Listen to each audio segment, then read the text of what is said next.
آج ہم اس داستان فنکار میں معروف بینجو نواز استاد بلاول بلجیم کا ذکر کر رہے ہیں۔ جیسے کہ آپ کو معلوم ہے، فن کسی کی میراث نہیں، انسانی تاریخ فنکاروں کے ذہنی اور تخلیقی صلاحیتوں کے بل پر شاہکاروں سے بھری پڑی ہے۔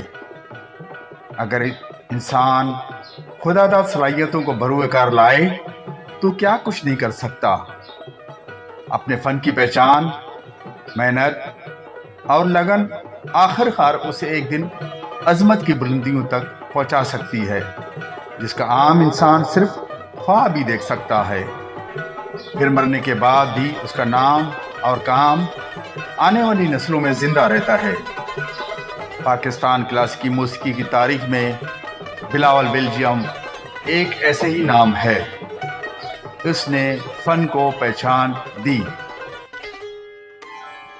استاد بلاول بلجیم سن 1928 عیسوی میں لیاری میں پیدا ہوئے۔ ان کا آبائی شہر میرپور خاص تھا۔ بینجو بجانے کا شوق انہیں اسکول کے دور سے تھا۔ اس زمانے میں آپ نے 12 آنے سے ایک چھوٹا سا بینجو خریدا۔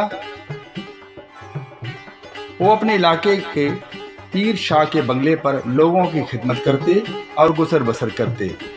اس وقت گویے استاد عاشق علی خان اور بڑے بڑے گویے فنکار جہاں ان کی خدمت پر مامور تھے اور ساتھ ہی بینجو بھی بجاتے۔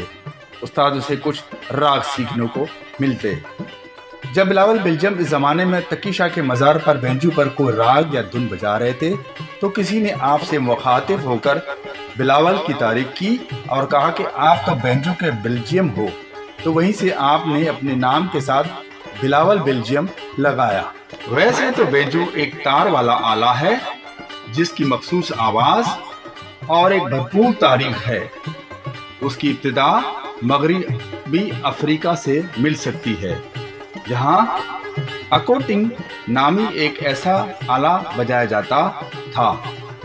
بینجو کو ٹرانس اٹلانٹک غلاموں کی تجارت کے ذریعے امریکہ لایا گیا اور وقت کے ساتھ ساتھ مختلف موسیقی کے روایت سے متاثر ہو کر اس کا ارتقا ہوا تھا۔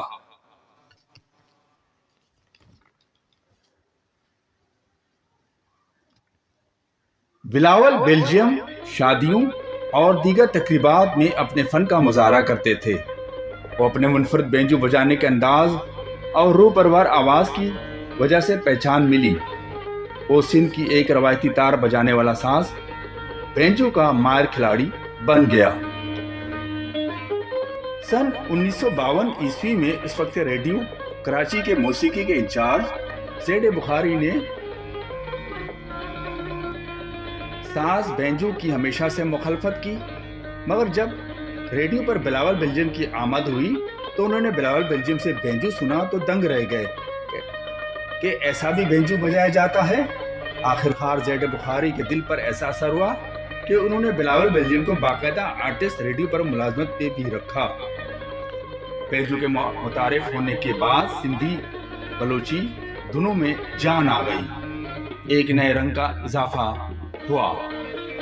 یہی وجہ ہے جب بلاول بلجیم بلوچی راگ زیرو بجاتے تو روح میں غذا آ جاتی۔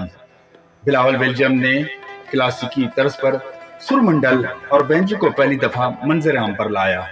انہوں نے کہا بلوچی راگ زیرو کے معنی یاد کرنے کے ہیں اور 7 سروں کے ملاپ کو ہی راگ کہتے ہیں۔ کلاسیکی دھنوں کے علاوہ انہوں نے سندھی، بلوچی، فارسی، عربی دھنیں بھی بجائی ہیں۔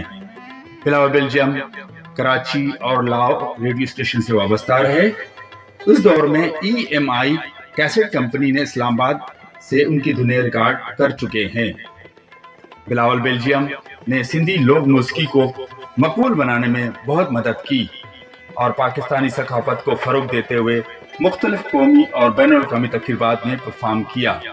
ان کی فنی خدمت کے صلے میں انہیں پرائڈ آف پرفارمنس سے بھی نوازا گیا۔ سن 1977 میں بلاول بلجیم کا لاہور میں انتقال ہوا۔ ان کو ان کے آبائی قبرستان میں دفنایا گیا۔